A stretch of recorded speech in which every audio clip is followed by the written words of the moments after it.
everyone. Hello everyone. Welcome back to our book club. I am Miss Maka. And I am Mr. Darrell. And today we are going to talk about a classic from the 19th century, The Portrait of Dorian Gray. By Oscar Wilde. But before we look at the book itself, definitely we'll have to look at our agenda.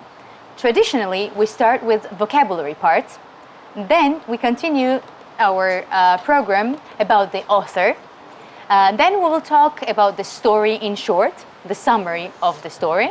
Indeed, and then we go to characters who are the moving parts of a story that push the story forward. Then we look at the setting. Always good to look at the setting. For various reasons, you get the context well when you look at the setting. And then we have to look at the main themes of the story, because without the main themes, you can't understand what the author was trying to tell you. Yes. With what message he was trying to give you. Of course. And as usual, we'll conclude the whole program and give you homework. Very good. And I'm looking forward to the homework today. Me too. Let's begin with the vocabulary list of the day, as we always do. We have 8 words that we want you to focus on, and here they are. The first word is portrait. Portrait. And this is when you sit for a painting that's taken of you. Like it can be the upper body, and it was quite a popular form in the 19th century and early 20th century before cameras came in. Portrait. Next we have immoral, an adjective, immoral. And this is when something is morally wrong, it should not be done, it goes against human nature. Amoraluri, uzneo. We have a slightly unusual verb after, to garner. To garner is to gather, in other words, to collect or obtain a large amount of something useful or important. This is to garner. Yes, momarageba, shenachva. Next we have conventional. Conventional. This is something traditional or accepted rather than something new or different. Yes. Ტრადიციული, საყოველთაოდ მიღებული. Our next word is to exploit. To exploit. This is to treat someone unfairly in order to get the benefits for yourself. Yes. Ექსპლუატაცია, საკუთარი სარგებლისთვის გამოყენება. Next, we have rumor. Rumor. This is unofficial information that may or may not be true about someone or something. ჭორი. Next, we have disgusting. Disgusting. That's how you should say it too. Disgusting. This is something that's extremely unpleasant and that you do not want to experience. Yes. In Georgian, it sounds like zazizgari, uzneo. That also sounds disgusting Yes, to my ear. And last, we have to worship. To worship, this is a more positive word. It's the feeling of love and respect for something higher than yourself. თაყვანისცემა, გაღმერთება. Okay, now we do have a question, a vocabulary word question. And this is, anyone can answer here, how can spreading rumors, as we talked about a person, be dangerous? In my opinion, it can be very dangerous and harmful because it can destroy a person's reputation. That's exactly what happens when you spread false information about people. You destroy reputations. Yeah, so we should always remember not to ever spread rumors, right? And that connects to our story very well, because that is what our story deals with. Okay, and let's move on to the author. The Irish author, Oscar Wilde, born in 1854 in Dublin. He was an author, he was a playwright, a poet. He had a bit of a scandalous reputation. His story is not very happy, or it doesn't end happily. He was a popular literary figure in his time in Victorian England. And after graduating Oxford University, he lectured as a poet and an art critic. It's in 1891, so the last decade of the 19th century, that he published The Picture of Dorian Gray, and it's his only novel. And it was considered to be immoral by Victorian standards, and that's where a lot of his troubles began. He was perceived as an immoral writer, and he did write a lot of comedies that were well received, though. So, yes. Upon graduating from Oxford, he moved to London to live with his friend. That's where he started to focus on his writing skills generally and writing poetry. Beginning in 1888, Wilde entered a 7-year of furious creativity. So that is the period when he created his most famous piece of work. This is Portrait of Dorian Gray. He published his first and his only one, this Portrait of Dorian Gray. And like a true 19th century author, he dies right at the end of it, in the year 1900, and at the age of 46, so quite young. He is remembered since that time as a very witty, that means like quick and sharp thinking comic talent, and undeniably beautiful works, whether it's the poetry, whether it's the plays that he wrote, and this novel that we're discussing today. And he really has produced some of the masterpieces of Victorian literature. Yes. So as we already mentioned, we said that this Oscar Wilde entered to his furious creative period, yeah? Furiously creative. So I want to ask to our audience, what does it mean when a writer is being furiously creative? It means that his brain is working at full capacity. Yes, and when your brain is working, it means you're creating something special, right? I wish my brain worked like that at exam time. But Let's wait for our furious creative period. So, Okay. let's move on to the summary. ახლა ვისაუბრებთ წიგნის შინაარსზე. In the house of Lady Brandon, a well-known artist, Basil Hallward, meets Dorian Gray. He is really attracted by his beauty. So he really likes him as a model. So he really wants to paint him, and that's how he starts his portrait. So Lord Henry, who is a friend of the artist, loves scandals. Basil does not really want to meet Lord Henry, to introduce Lord Henry to Dorian Gray, because he knows that he would be a bad influence on a young man. So Basil's fears are well founded, because before the end of the first conversation, Lord Henry upsets Dorian with a speech that beauty and youth will fade as time goes by, which true enough.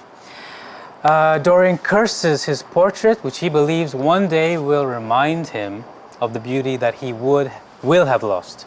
And he suddenly wishes that the portrait would age instead of himself, and that he would stay forever young, and that is precisely what happens. yes, over the next few weeks, Lord Henry's influence on Dorian Gray actually grows stronger. So he starts to live a life dedicated to the pursuit of pleasure. So although he falls in love with an artist, and although this is a true love, he still cruelly breaks his engagement with her. So when he gets home, he sees that the painting has changed. And he's frightened by this, because he realizes for the first time that the painting is aging, and he might not be. He hides this painting in the corner of the room so that no one can find it, and no one can see what's happening here.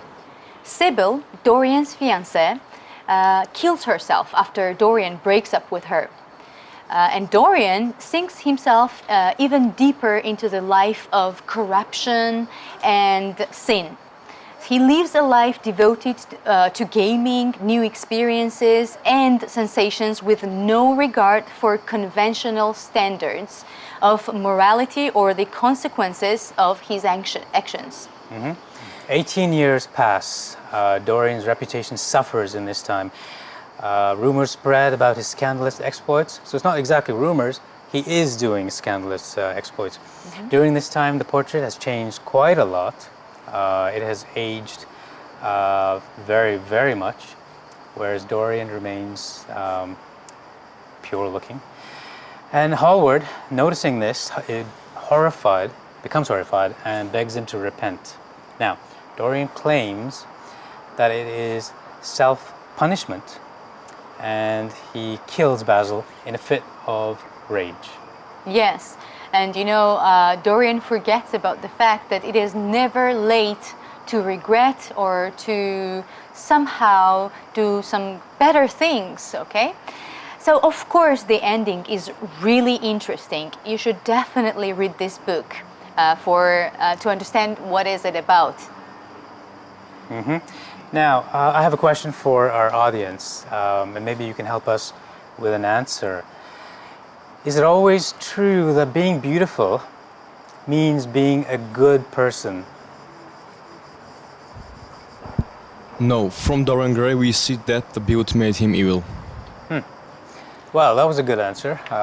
It is true, I think, that something beautiful does not always mean that it's good. I also have a question. Do you think a person like Dorian Gray would ever regret his life choice? No, because at one point when Basil asks and begs to regret his decisions, Dorian claims that it's too late for self-punishment. Thank you very much. Okay, let's move to the characters. Remember, these are the moving parts of the story. They move us from point A, the beginning, to the end, and they are how the story is told. Why not begin with Dorian Gray himself, our protagonist?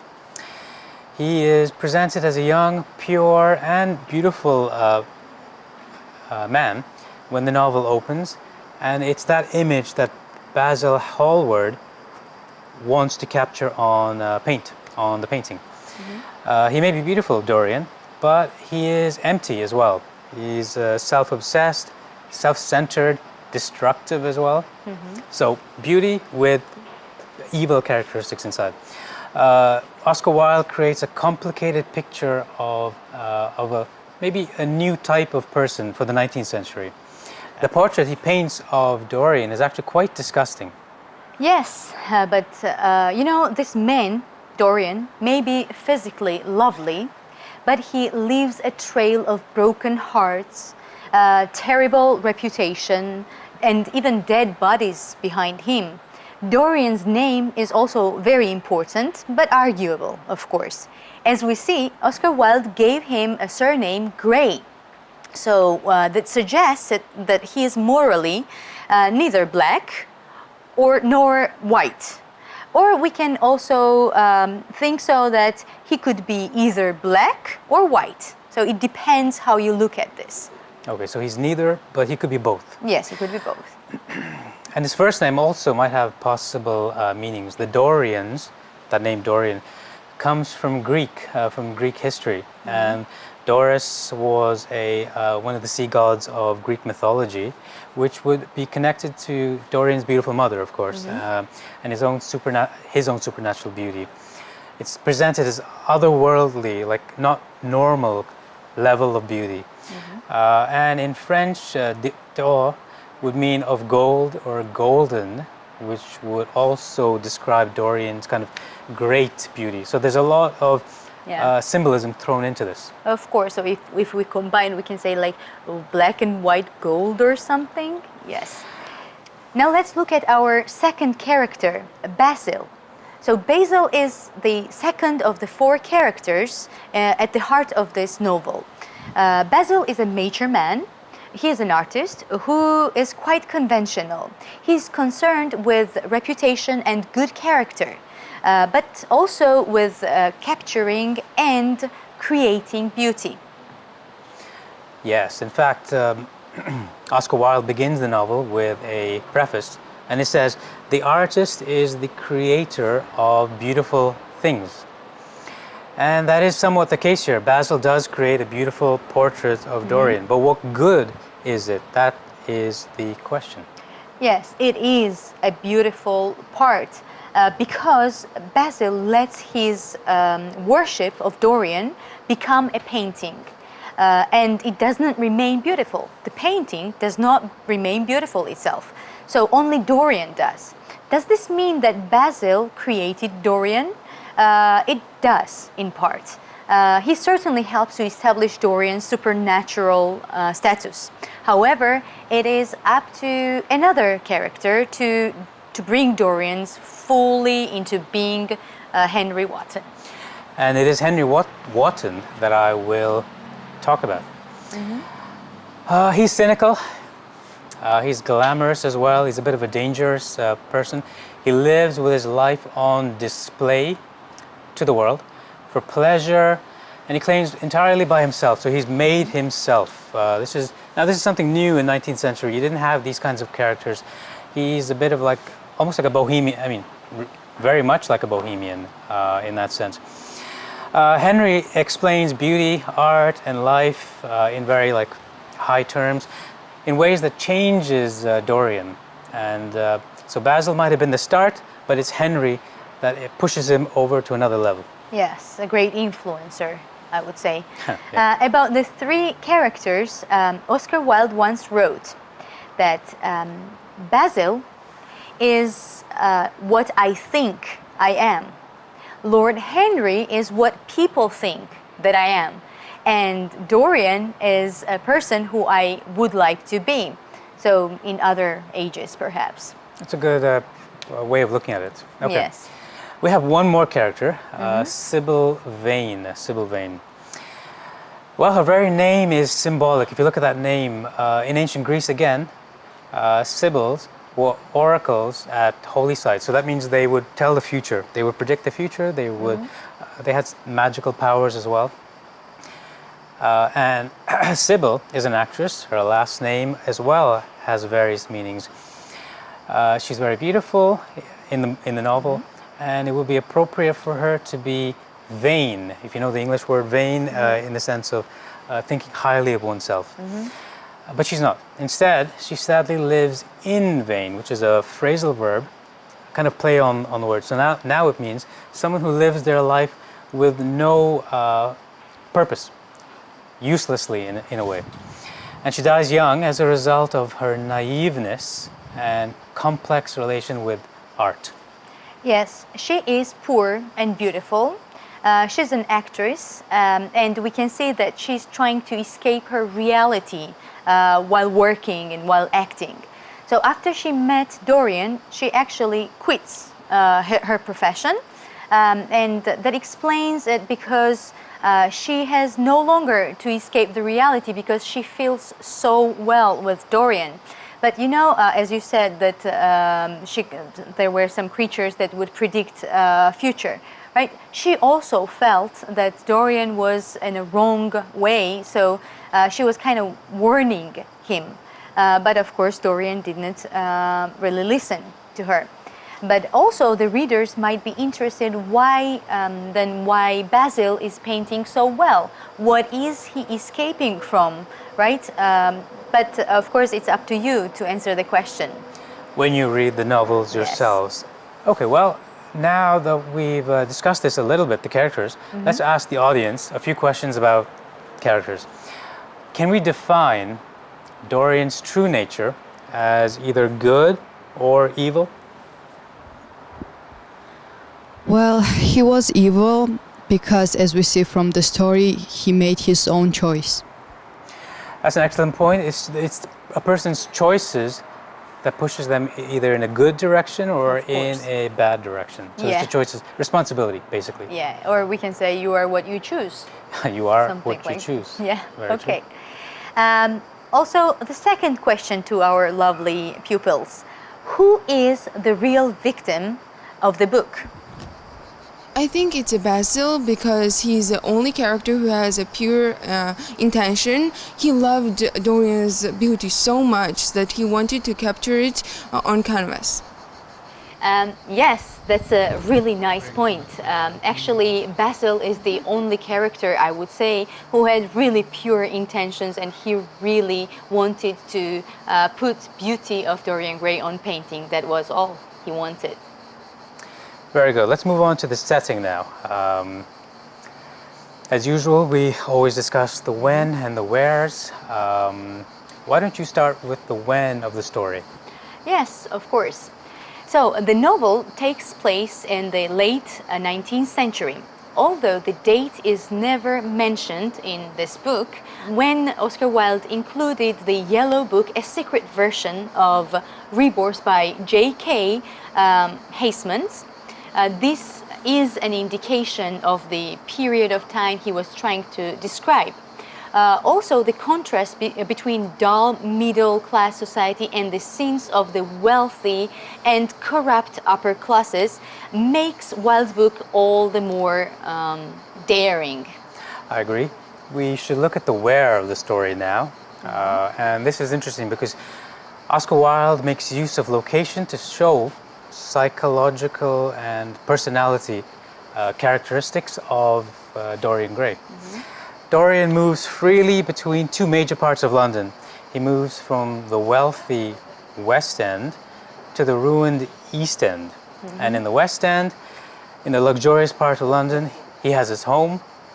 And there are gentlemen's clubs, theaters, symphony halls. In the East End, near the docks, Dorian sneaks into uglier locations.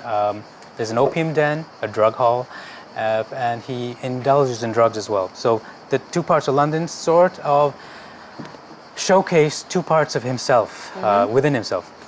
Now, in the West End, he's also a gentleman, he's fashionable, he's cultured, he's aristocratic.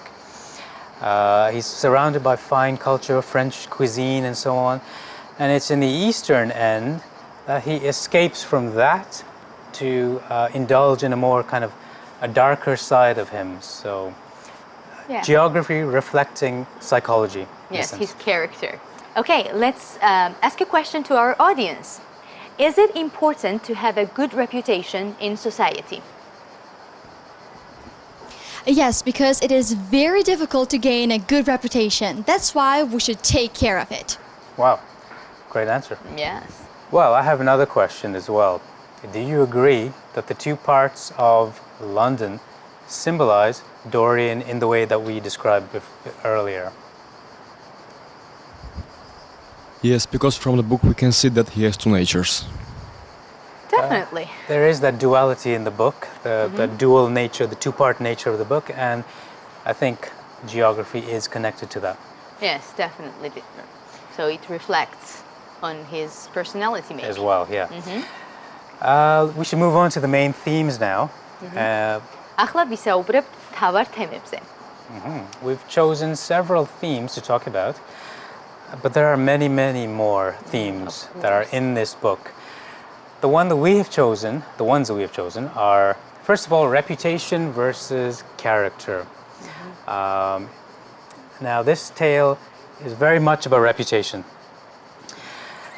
It's a story about others tell about a person, so everyone's gossiping about Dorian, the things that he does, the things that he gets into.